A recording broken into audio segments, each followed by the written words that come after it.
and welcome. Today is December 13th. The Yankees just got a closer, Devin Williams, to the New York Yankees. Let's talk about it. We love you, Nestor. Oysters, clams, and cockles. Talking Yanks with old John Boy and Jake.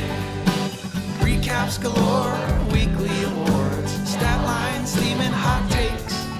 Get your Yankees news from these two fine dudes. It's time for Talkin' Yanks. Talking Yanks with old John Boy and Jake. Talking Yanks with old John Boy and Jake. Hello and welcome to Talkin' Yanks, presented to you by SeatGeek, code Yanks15. Jake Storielli here at Talkin' Jake. Joe's McFly at Joe's McFly. BBD producing. We might get John Boy jumping in. He landed from Australia late back night, so we think he's sleeping. We haven't heard from him yet. Hopefully he's going to hop in the middle of this. Devin Williams is a New York Yankees, one of the best relievers, closers in baseball. Let's talk about it. The first thing I do need to say to the people, subscribe to our Warehouse Games channel. Our Blitzball Battle 5 is rolling right now. We're heading towards the championship game. If you're looking to binge something, if you're missing baseball, it's some of the best content we put out at John Boy Media. Promise me you will watch it over the holiday season or live coming up, I think Sunday night, because it's an incredible product. It helps us out, and you'll like it. And just like you like Devin Williams, Joe's McFly. I love Devin Williams, and I don't care what happened in the playoffs last year.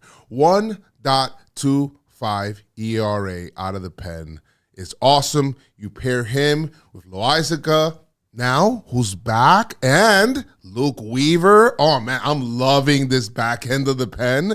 And the Yankees aren't done there. They can be able to bring back Hill if they want, or Kane Lee, or there's a lot of the pen is starting to look really nice, Jake.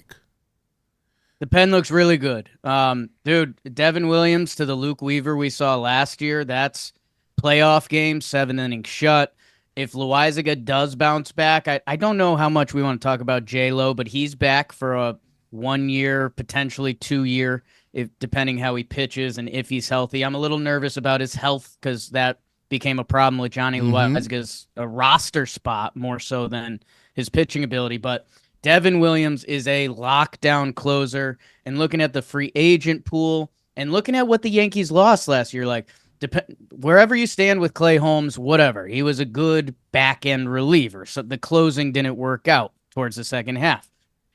He was good in the playoffs. Yes. Tommy Kahnle was a big eighth-inning guy for us. So the Yankees lost some serious back-end, and we were wondering how they were going to do that. The bullpen and Matt Blake has been a strength of the Yankees.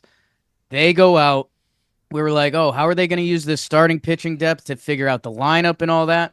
Oh, yeah. They address a need by trading Nestor and our starting second baseman, Caleb Durbin, for Devin Williams. The money should be close to matching up. There's rumors that the Yankees are going to throw a little in the pot.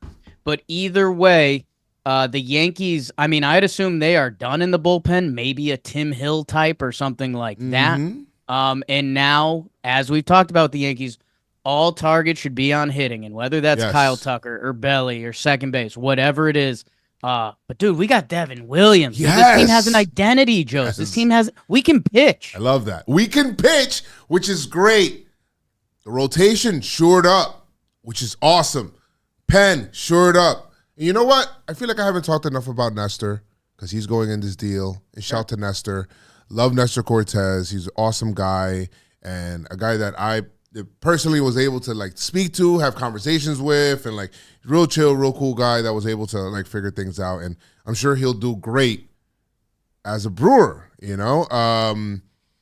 And Durbin, I never for a chance kind of like didn't really believe that the Yankees were going to go with that plan at second. I thought it was going to be like that Bubba Crosby situation the whole time. And then the Yankees ended up pivoting and getting who? Johnny Damon, I believe, right? So who are the Yankees going to get now, hitting-wise, as a result of this? The Yankees are becoming pretty attractive now, post-Juan Soto. If you're looking at the pitching-wise, you're like, oh, wow, this team is actually looking really good pitching-wise. let me go there and be a part of the hitting, huh? Why not? And Joe's, I think this should maybe end with a Nestor soliloquy because Yes. he's going to go down as one of my favorite Yankees over the Talking Absolutely. Yanks time period. He looks like someone who plays in our JM warehouse. Like how much fun he had out there and how good he was Yes. for a bit with the Yankees. But I'll read off Jeff Passan's tweet Yes, because please do. I guess me and him should just credit each other sometimes when Why news not? like this happens. Since 2019, Devin Williams ranks among relievers with at least 200 innings pitched. So relievers since 2019, Okay. 200 innings pitched. ERA is 1.83. That's second amongst relievers.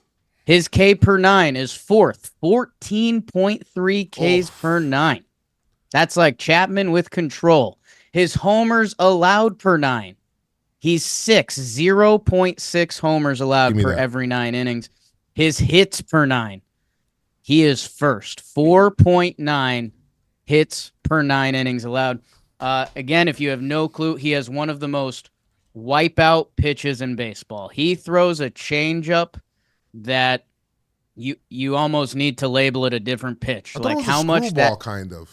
it is a screwball. Okay. With how much that pitch moves, it's insane. Hitters can know it's coming and they cannot hit it. And I've gotten to watch a lot of Devin Williams through Brewers playoff games and just, through talking baseball. He has that closer ability. He has the Clay Holmes ability of having those 8-pitch innings and it's over. He also has the closer okay, what Devin Williams, there's a 3-0 count. What's going on? But he has the ability to bounce back. Like it's not Chapman or Clay praying to throw a couple strikes to get back in. He's just like, okay, time to tap in. I just had a couple miss. Let me get out of this. He is one of the best relievers in baseball. He's one of the best pitchers in baseball. And man,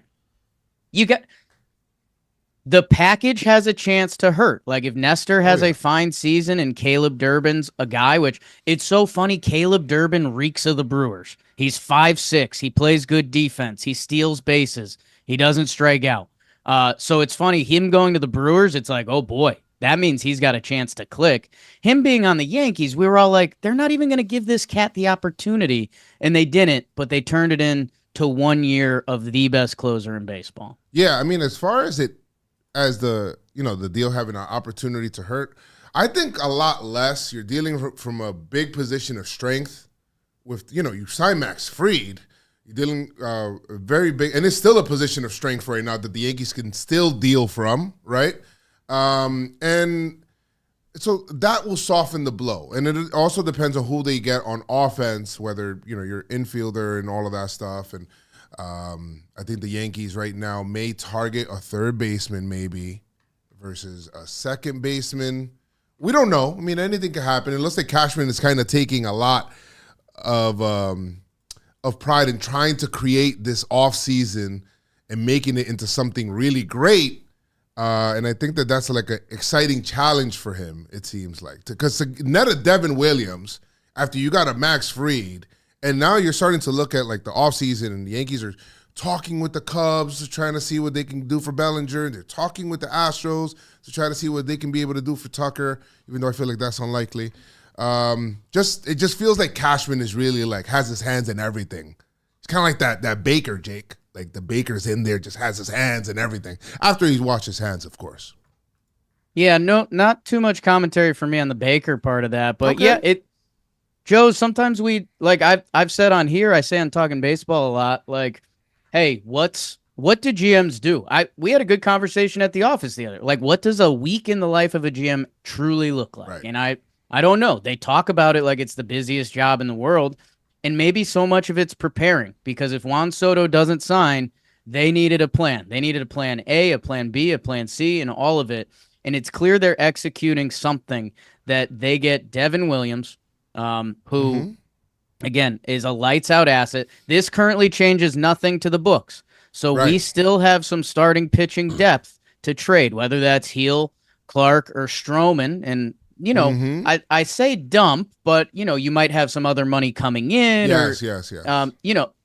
we've laid out that those guys would have different returns, but the Yankees still have money in free agency too. So whether it's a Tucker Belly or, if you're a Christian Walker, if you're a Bregman fan, the Yankees still have a lot of wiggle room. And speaking of wiggling, today's episode is brought to you by Mando. Mando's 27 hours would be a lot. 72-hour formula keeps you fresh even on those nonstop days while you're juggling the gift list, long lines, family gatherings, whatever you got. Maybe you're at the gym and some of your little birdies are telling you that the Yankees might have a trade brewing. And you got to leave and you got to record Talking Yanks. Mando has me covered. Mando should have you covered. It's made by doctors, real science people. A low pH formula stops odor before it starts. Their starter pack, perfect for new customers. It's got the stick deodorant, cream tube, and then 2 free choices, mini body wash, deodorant wipes, whatever you see there, and free shipping. So, as a special offer for our listeners, new customers get $5 off a starter pack with our exclusive code. Code Yanks. Yanks, baby. That's 40% off at shopmando.com. Please support our show. Tell them that we sent you and smell fresher, smell drier, and boost your confidence from head to toe with Mando. Little rhyme at the end. Okay. So we have Devin Williams. Do we think... Okay, let's do bullpen quick. Yes. Because I kind of confidently said that they're done there because Johnny Loizaga was a little bit of a surprise, right? There was some Canely smoke. Like, do we think that's out of play? Because I kind of do. I don't think it's like I don't think that's necessarily out of play. Yeah. They don't currently have a lefty reliever on the 40-man roster. Right. So I expect some sort of lefty, whether that's Hill or some guy we haven't heard of yet, or... I like Hill something coming back for sure. Somebody Hill, who throws at their left hand, I expect to happen. Hill coming back seems to make sense because he's going to get a very similar contract offer from all the teams, and he had success with the New York Yankees, which, okay, I know we just did a lot of this with Soto, but, like, Tim Hill was getting interviewed after games and, like, getting plugged by the Yankees media. So, I don't know. I see Tim Hill, but Canely, I mean, to be that right-handed, even though I know Canely's good first lefties and Devin Williams is good first lefties, like, having a lefty at some point matters. And Devin Williams having that changeup screwball that almost doesn't play with Canely. That's like too similar to me. Right. Yes. You're right there. I'm just wondering, I'm thinking right now, who's locked into the pen right now? You got Weaver, now Devin Williams, Jake Cousins, Mark Leiter Jr. maybe. It starts to get sketchy quick. I mean, I could throw JT Brubaker out there. I could Hamilton. So yeah, I'm actually going to walk it back because the other thing, and maybe I'm just too hopped up right now, say the Yankees are like, we pitch this year. Like, Joe's, you kind of made a good point. If the Cubs are being tough about Bellinger's price now, the Yankees could let that ride, and if the Cubs have another Cubs year, they could be selling him at the deadline for parts or something like that. That maybe the Yankees' new game plan is let's pitch, and maybe Tanner Scott's on the table. And maybe we're talking about a super bullpen and super pitching. Cole, Fried, Rodon to Devin Williams, Tanner Scott. So I'm going to walk it back. Like, this could be part of the Yankees' plans. I would still need more answers with the hitters, but the Yankees could go that route, and we could be hype about it. Yes, I fully agree, man. I think that the Yankees had two sides of a plan, and this Devin Williams deal could have always been part of the, hey, we're going to do this Soto or not, so that could have been part of the plan A. I don't think Max Fried is part of the plan A. Maybe it was. I don't know. That would be very ambitious part of plan A. But the Yankees had money to spend in the offseason, so that could have been it. Now, the Yankees, I'm very curious to see. You'll start to see how everything will start to shape up or what the blueprint really is, depending on what hitters they acquire. What's the next hitter that they drop? Then you'll start to formulate some sort of lineup. We're missing second baseman, third baseman, one of them an outfielder, leadoff hitter, So it's like there's a lot of things that you need. First baseman. So you're just trying to figure out right now where the Yankees are going to go. But we won't know until they get their offensive piece. Now which direction we can probably start to simulate. Like, okay, they're probably going So this how about way. this, Joe's McFly? If you were in the room with Cashman, Okay, and let's say Kyle Tucker's out for now, okay, let's see. Yeah. just because there's been some weird Houston stuff, and he would be the perfect fit. You would have to pay, and we deal with that when we get there. If you're the Yankees, like, do you think they're going to put on maybe more of a defensive player approach? And I mean, some of the people we've already been talking about, whether it's Bregman or Christian Walker, these guys have a defensive pedigree that's a little easier to get. That I wonder, are we going to be talking this Yankees offseason like, hey, that fifth inning freaked them out. Everyone laughed at them. Yes. So they got pitching and defense and they'll figure out hitting. Or, I mean, this team still needs more hitting, Joe's. Like, the lineup is thin right now. I agree. And I think that there's like a safe medium in between the two. I think if you could get your defensive players that could hit, obviously, but they're maybe defensive first, that'll be awesome. Like we said, Bregman, Walker, Bellinger, those are all good defensive players. If you think about that, especially Bellinger, with really good at two different positions. So I would love to see the Yankees go with that approach, and that's fine. You heard in Yankee Hot Stove, Yankees kind of just talked about, we want defensive players, defensive players. It just seems like they're talking about defense a lot and fundamentals. I think that they were really hurt and embarrassed by that fifth inning, like you said, and even that post-World Series tour where it felt like the Dodgers were dunking on the Yankees playing Yankee baseball. They don't want that being associated with their brand, so they want to go ahead and just change that. Let's change it this whole offseason.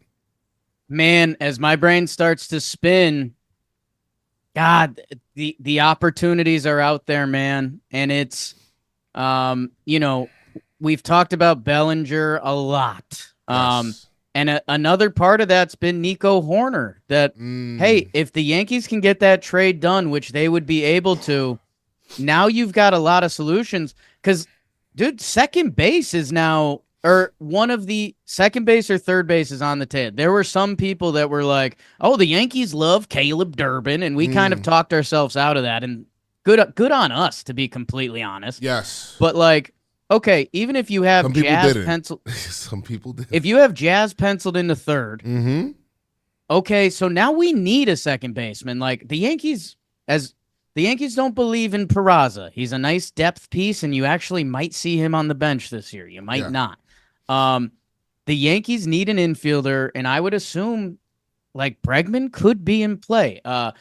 At Nico Horner getting thrown into that belly trade to kind of offset the money. If let's say the Yankees did that trade, let's say it's Nico Horner and Cody Bellinger for, I'm just making stuff up. Let's say it's Clark. I have no clue. Let's say it's Stroman going back, and that levels out the money enough or whatever it is. Again, I'm making stuff up. Yeah. But if you have Horner and Belly, you now have your second baseman locked, which locks Jazz into third. You then have a Belly option of him at first or the outfield. And it feels like they're going to give Dominguez a shot at this thing. That if you do a trade of that ilk, and I don't know if I'm using that word right, it's just fun to say. But then you're one move away. Like if, and let's say it's Christian Walker, which I haven't been the biggest fan of. But if you have Cody Bellinger, that's left field, Dominguez in center, Judge in right. That's a good opportunity for Dominguez to figure it out. Yes. Then it's Christian Walker, Horner at second, Volpe up the middle, Jazz at third. Like, it's done.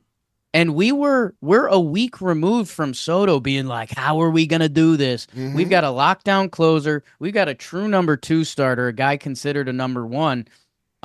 Now, I just daydreamed a trade with 2 guys that have had, like 5 WAR seasons before and made it sound easy. Mm-hmm. But there's a lot of good paths now, which we didn't dream of a week ago.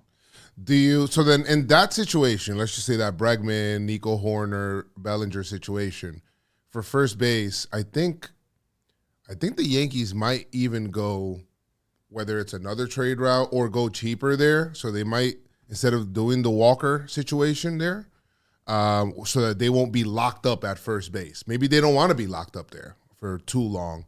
Right. Would Santana enter the picture? Would they entertain a trade with Cleveland for, I don't know, Naylor? Or is there a low trade or Yandy Diaz situation that you could – well, I haven't even heard any kind of rumblings with that, but it just – maybe those are the options that you start to look at for the Yanks. But I like the defensive approach, going defensively. I think that there is something you learn from losing, and sometimes you want to prevent future embarrassment from stuff. Well, and I feel like in that one Cashman press conference, I think it got a big laugh out of you, or it got a big laugh out of Jimmy, that in Cashman's presser, he was like, yeah, we were a little disappointing at the first base position. We were bad defensively at the second base position, and we started laughing because there was 5 first basemen last year, but there was only 1 second baseman. that was naming names without naming names. That was tough. It's a little rude. I think it's safe to say Glaber won't be back. By the way, it's his birthday today, so I'm gonna be nice to him. Happy birthday, Glaber. Enjoy the Red Sox next year. He fits like really well with them.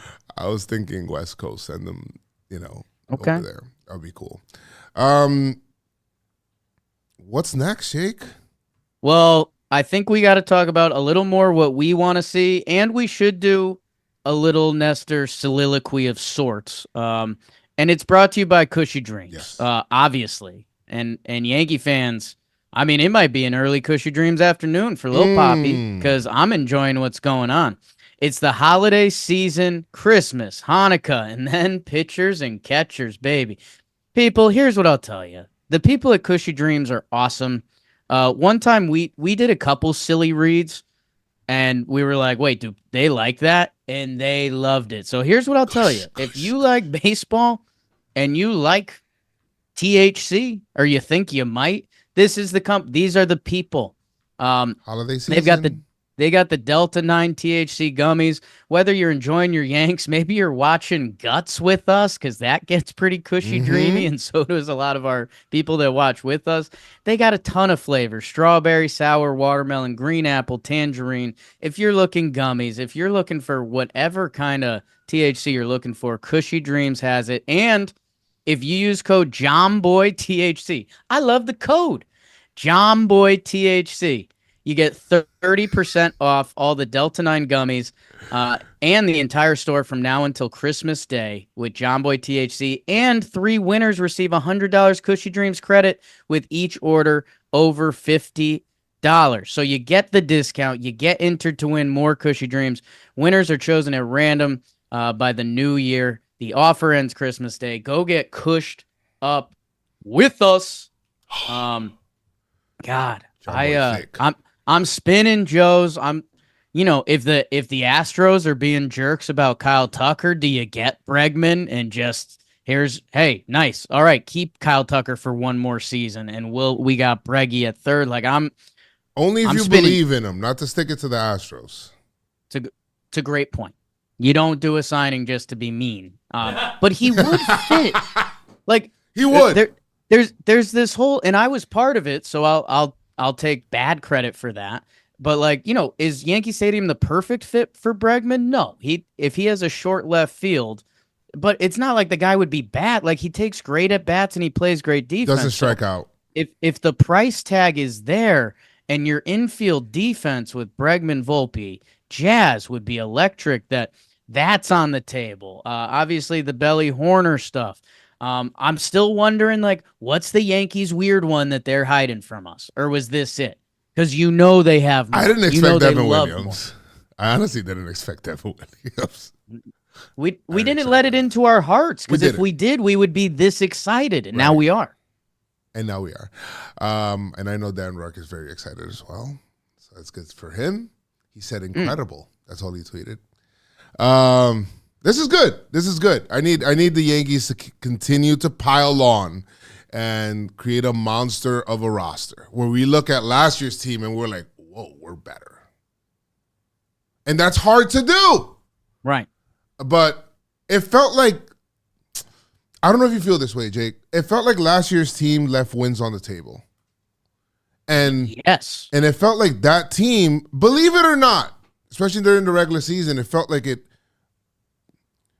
I hate to say it because it feels like I'm like dissing them, but it felt like they underachieved because they felt like that's like a team that could have been or should have been maybe a 100 win team.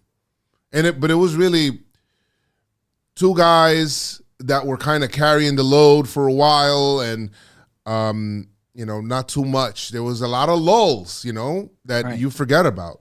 So I want the Yankees to shore that up and like create a deep team that even has good bench pieces that you can plug in and you don't feel bad about, right? So that's all the dream, of course, but it would be nice to see. Yeah, I'm interested because there is another world where they try a youth movement, which is scary. We saw in 2023 that did not work. Whoever got thrown out there did not hit. In 2017, we saw a youth movement start to work, but that kind of started in 2016, Right. So like with how strong their pitching currently is, I could see them being like, okay, Dominguez and Ben Rice, but where's Volpe going to be offensively? We still don't know over the course of 162.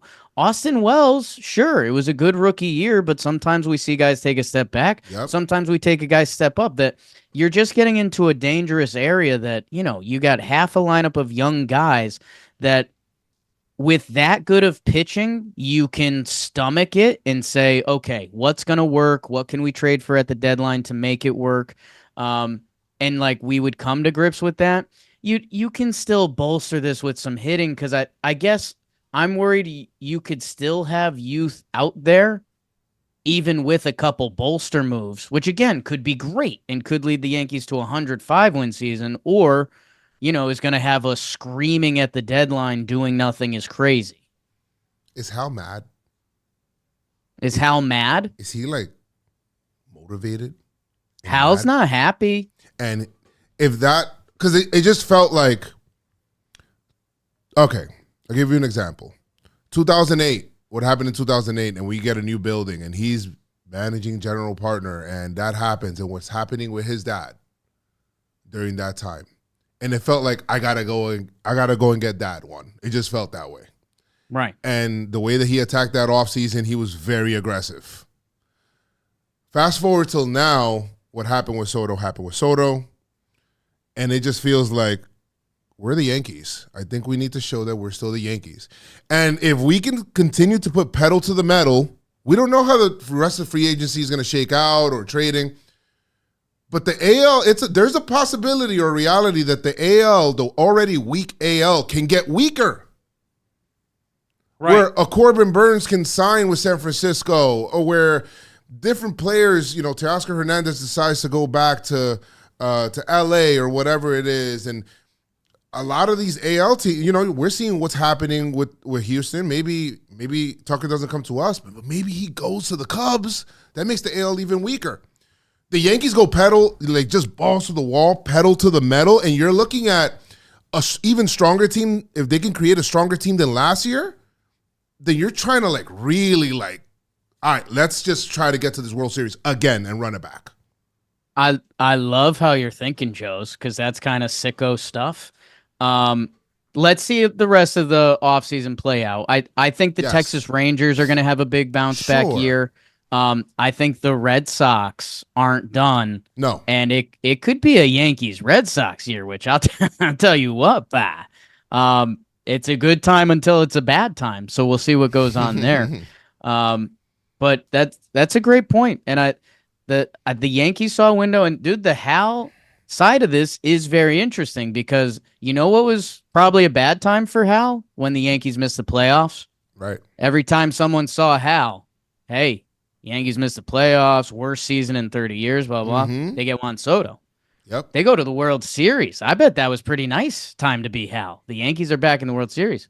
Game 5 happens. Yes. Not a nice time to be Hal. Bad time to be Hal. The Mets signed Soto. Bad time to be Hal. Bad time to be Yep. Hal. The Yanks are building something again.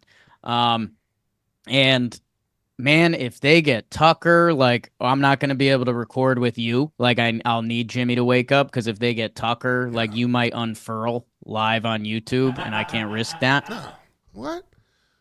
Listen, no. I'll compose myself. Yeah. Yeah. Oh! Subscribe. Subscribe. I'm a subscribe. Substack. Make sure you guys are subscribed. I guess let's see what the next moves are. They've got couple different ways to chop it up. Yeah. You'd love to get. I still need a lefty bat. And Bellinger's kind of my minimum, which feels a little rude. But Bellinger needs to be the minimum because this lineup was so bad in 23. Yes. And dude, we lost Glaber too. Like I know the defense was ugly, but Glaber was our leadoff hitter on our World Series team. Soto was our 2. Like we still need to replace some of that, and we can throughout the lineup. Like Verdugo didn't work out for us. We saw a different level of Volpe. Like first base went missing. Like give us anything at first base. So there are steps through the lineup we can take, but not only replacing Soto, but hey, Nestor Cortez, man. Yes. One of the most fun journeys Very in Talkin' relatable. Yanks history, from Chester, like Chad and Nestor just trying to figure out innings for the Yankees. Wow. Watching him drop down for the first time, like watching your kids walk, I can only assume. All the funky wind-up stuff, Nestor's Cafe and the coffee stuff. And then, dude, for 21 and 22, he was one of the best pitchers in the AL. He was an all-star. He had a 4.5 WAR season. He has the tough 2023, and then he has a weird one last year, which if you told us his stat line before the season, we all would have signed up for it. When you saw it throughout the season, it was kind of like, what's going on here? Right. That the fact that the Yankees got what they got out of Nestor Cortez Jr. and have now cashed him in for 1 year of arguably the best closer in baseball. Dude, he's just the guy. He's so fun-loving. The diving to first, like all of it was like non-Yankee in the best way possible. Yes. He's very relatable as well. And he had to, I got to give him credit. I feel like in his career already, he's had to reinvent himself many times. Yeah. And one had to do with the pitch clock. That was an adjustment for him because it took away kind of like an element of his surprise where now he had to do certain things prior to throwing a pitch, and then he still kind of found a way to succeed past that. And then that's good. I wish nothing but the best for Nestor just because he's awesome. He's a good guy. We had a bunch of shirts. I mean, I remember like specifically messaging him and telling him, yo, man, I got a couple of shirts for you, dude. Like, he's like, yeah, man, send them to me. And I sent him a couple. So he's awesome. Rocked a great mustache as well. Remember when the Yankees were trying to rock mustaches before? And that's like, it doesn't work. It worked with him, dude. It does. It does. Like Nestor, man. Everything worked with Nestor because it didn't seem like it should work, and it did work. Yes. He had like an intensity to him. And hey, in the rewatch in a couple years, the kids are going to be shocked to see that he got Shohei out. Yes. And then Freddie took him up top. Yeah. took him up top in a historic way. A credit to him. He came out there like ready to go. He wasn't like scared of the moment. He threw both fastballs were really over the plate to both. Sure. But hey, shout out to Nestor. Caleb Durbin might be a pesky Milwaukee player for a few years, and they get their value. But this is a move that's very Yankees. He's such a Sam Frelick friend. That's his best friend. Right? What was that? That's Sam Frelick's friend. Yeah. 100%. They're going to have a great time in Milwaukee. Dude, Nestor's probably going to be like an icon. Yeah. Like, big time. Imagine all the beer content Nestor can do in Milwaukee. Wow. Didn't even think of that. Dude, and he's going to have like amazing defense behind him. Yes. Like he's going to have a 2.2 ERA at the break. And that's fine because Devin Williams will have a 0. Okay, that's a high expectation. Hey, King BBD producing, Joe's McFly. Shout out to our guy John Boy, who I'm excited to see his reaction Jake. when he wakes up. Because again, he flew back from Australia, folks, with 2 young kids. Jake. Yeah. Yankees, make this offseason into some sort of book, okay? Turn this offseason into like some sort of like Brian Hoke book in the future where you already know how to paint it. In the beginning, Yankees had no idea on where the hell they were going to go without, losing to Juan Soto, embarrassment, everything. And then tie that into like one of the best Yankee off seasons of all time. The DVD I mean, started. if Soto was like a bad defender and kind of slow, that contract could be bad in a couple years, right? All right, thank you for tuning See in. those picks? Subscribed. Let's go Yanks. Let's see when the next move is. I wouldn't be surprised if they keep cooking it. Unfurling Tell chat. Tucker. Let's go Yanks. Tell him, Grandma. Go Yankees. Let's go Yankees! Let's go Yankees! He's nice.